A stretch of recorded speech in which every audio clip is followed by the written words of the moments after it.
Hey Jesse, Merry Christmas, buddy. Merry Christmas, man. I know we're exchanging gifts. I wanted you to have yours first. Right, exchanging gifts. You are gonna love this. This is like right up your alley. I thought long and hard about it. 4 days to Disney World, all expense paid? Yeah. Wait, Suite at the Four Seasons? You really shouldn't You are worth it, honestly. Yeah, your gift is, right here. Muscle markers. These are the ones we were just using in the video. Like, yeah, but these are the exact ones. I know, but it's the gift that, you know, you can use, and that's the best gift, right? I also have another gift for you right here. It is gains. What? Gains. I'm giving you gains. You're going like this with your hands. Yes, and I'm giving you gains. Bestowing upon you gains. The gift that keeps on giving. Gains. I don't see anything. Well, it's like you always say, it takes time to see gains in the gym. Well, it's going to take time, but gains. Yeah. Thanks for the trip. I'm going to Disney World! Woo! Fucking use muscle markers.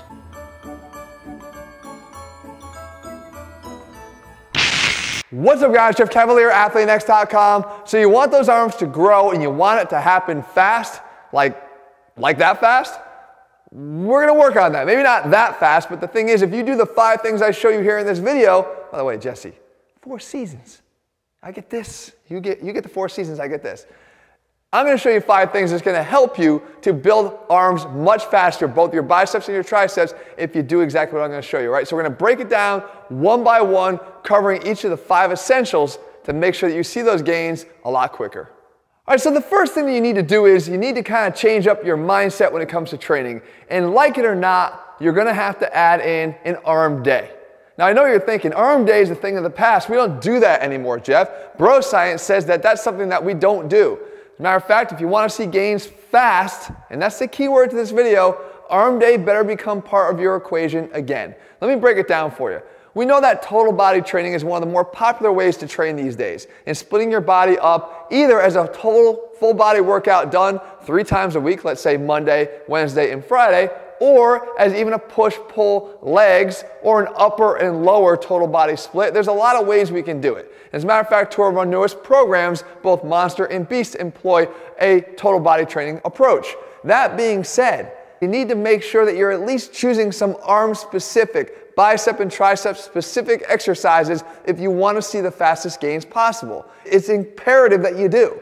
Because we oftentimes in our total body training will focus mostly on the compound lifts like a bench press, like a row, like a squat, like an underhand row, like a chin up, things that are actually going to, of course, help and assist the biceps to grow or assist the triceps to grow, but not as direct arm exercises. And for you to see the best arm gains possible, again, the fastest, you're going to want to make sure you're adding a few of these exercises to the end of those workouts. But most effectively, I think the best way to do this is just to add an arm day to the end of your training week. If you're training Monday, Wednesday, and Friday, come back on Saturday or even Sunday if you need an extra day of recovery and train your arms directly. Now we're going to get into the specifics of that day because it doesn't have to be that redundant or long or excessive. If you choose the right exercises, you're going to be able to do it a lot quicker than you thought. All right, so now let's say you have that arm day in your training and you want to start mapping out what it's going to look like.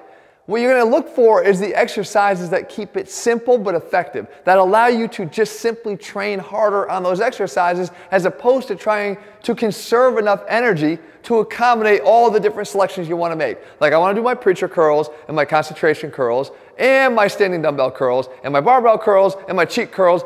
Guys, they're all curls. If you look at the anatomy of the exercise when it comes to the arm portion of this, you're talking about a hinge joint, the elbow. As a matter of fact, it's the same anatomy when you look at the other side, it's the triceps. They're controlling the action of the elbow itself. They also have a secondary action at the shoulder, flexion for the biceps and extension from the triceps. But that will limit the exercise selection that you need to make gains from them. As a matter of fact, I talked about in previous videos that the majority of all of my gains as a younger kid when I started my arm training came from 3 movements. This right here, the lying tricep extension, and on the biceps we had the barbell curl and the chin up or the weighted chin up. That's it. They're hinge joint movements. We're controlling the elbow, period. We have the shoulder being influenced as well, period. That's it. You don't have to accommodate all these exercises because when you do, you start to make room for all that additional volume by cutting back the effort level to do this. That's a mistake. When you're looking for fast gains, choose the exercises that are basic and push them hard, and you will see better gains from it. As a matter of fact, if you wanted to get completely elaborate, here's your upper limit. Choose an exercise when it comes to the biceps that places the most tension on the biceps in the stretch position, like this, the dumbbell incline curl. Choose an exercise that places most of the tension on the biceps in the peak contracted position, like this, a spider curl. And then choose one basic compound lift like the barbell curl we talked about. And for the triceps, choose one exercise that again is the basic compound lift, like the close grip bench press. And then go for one that places the long head of the tricep in its most stretched position, like this here, and one that places the long head of the tricep in that most contracted position with the arm behind the back, like this here. That's it. That is your max upper limit. Work down from there. But do me a favor. Start making smarter selections here, consolidate that arm day, and it'll become just a little bit of an extra add for you as opposed to having to become a whole entire workout plan in and of itself. The third thing you have to make sure you do is never overlook the value of the eccentric component of the lifts that you're doing. Meaning you want to slow down the negative portion of the exercises you're doing, no matter how limited the exercise selection you ultimately wind up choosing. So let me give you an example here, the barbell curl.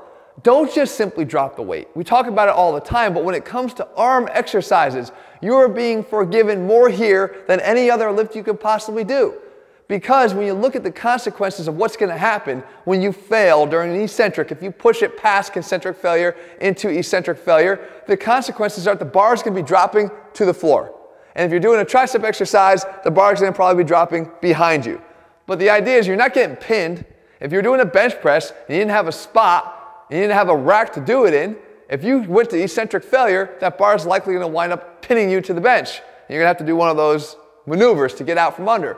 That's not the consequence here. A squat would have much more consequences to go to eccentric failure. Nothing I would recommend ever, but to go to eccentric failure.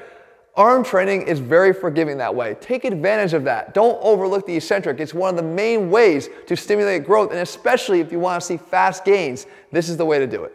Now let's say that you have a lot of training experience under your belt and you feel like, look, Jeff, I do want my arms to get faster, but I feel like I've tried everything. Then maybe here is where introducing a new exercise or something you haven't done before is going to provide that spark to help you get over the hump. And if you're looking for one additional exercise or something new to try, do this. I showed this exercise in a video just recently. Actually, Jesse incorporated just this exercise to his total body training and he got some pretty good results from it. It's the waiter's curl. And the idea here is taking advantage of the fact that you want to try to take your forearms out of the mix when you're doing your bicep work because you don't want to start dominating the flexion component of the forearms to take over for the work that the biceps should be doing to flex the elbow. And the waiter's curl does that by actually keeping those wrists back in that position where they're not being influential here in the lift. You're actually making the bicep do the majority of the work. So try this if it's something that you haven't done before. I guarantee, maybe just like Jesse, you'll see the benefit from it. The next thing is you're looking for something new from the triceps. I would still stick with the compound movement approach here, but I would do a combination. I would do this lying tricep extension into the JM press. I lay down on my back, I have the easy curl bar, I go back into a traditional overhead extension, accentuating the stretch on the long head at the bottom. I come up to the top, and then I allow the hands to change the trajectory. Instead of going back behind me, they come straight back down towards my shoulders. I'm allowing my forearms to fold back, and I push out from there. That's the JM press. You're basically alternating between having a longer moment arm and a shorter moment arm and being able to prolong the set and get more out of your triceps in one given sequence. If you haven't tried this before, I promise you're going to see some gains on the other end of it. But the fact is, guys, if you're looking for something and feel desperate to change and add something, just add one movement, either one of these or both, depending upon where your needs are. And last but not least, this is one that most people overlook when it comes to the arms, and that is you got to stretch them. Just like any other muscle, guys, these are muscles and you should stretch your arms out. Meaning, stretch your biceps and stretch your triceps. I've actually dedicated 2 complete videos to show you how to do this to your biceps and how to do this to your triceps the right way. And I'm going to link them both for you here at the end of the video. But the idea is, if you have tightnesses in other muscles of your body, what makes you think that you're not going to have tightnesses here? And when you do, it's not only going to alter the biomechanics of the joints that these muscles cross, that's going to also be influential to some of the other areas of your training, probably detrimental to the other areas of your training. So stretch them out. Take those biceps and get them more range of motion so that when you go back to the exercises you perform, you're going to get more from them. You're going to do more work simply because you're covering more ground. It's not always that we stop the curl here because we're trying to cheat the range of motion. It could be that we're too damn tight and we never stretch our biceps out. Start doing it, and it's best done, guys, when you're done with your training, most optimally at the end of the day that you actually train them. So if you have an arm day, you do it at the end of that day to reestablish the proper length of the muscle and then take that into the next training session with you guys. I promise you, this and the combination of the other things I share with you are going to deliver every single time. So there you go, guys. Faster arm gains are on their way to you, almost as if I went like that. Almost. The fact is, it's going to require some hard work, but if you're willing to put it in, this is going to work for you, I promise. These 5 changes are going to add up very quickly and very significantly. If you're looking for programs where we add the science into the selections of the exercises we do, but also how we do the things we do, just like I played out here, they're in all of our programs available over at ATHLEAN-X.com. In the meantime, if you found the video helpful, leave your comments and thumbs up below to let me know what else you want me to cover, and I'll do my best to do that for you. And if you haven't already done so, guys, make sure you click subscribe and turn on those notifications so you never miss a new video when we put one out. All right, guys, I'll see you soon. Muscle markers. My God.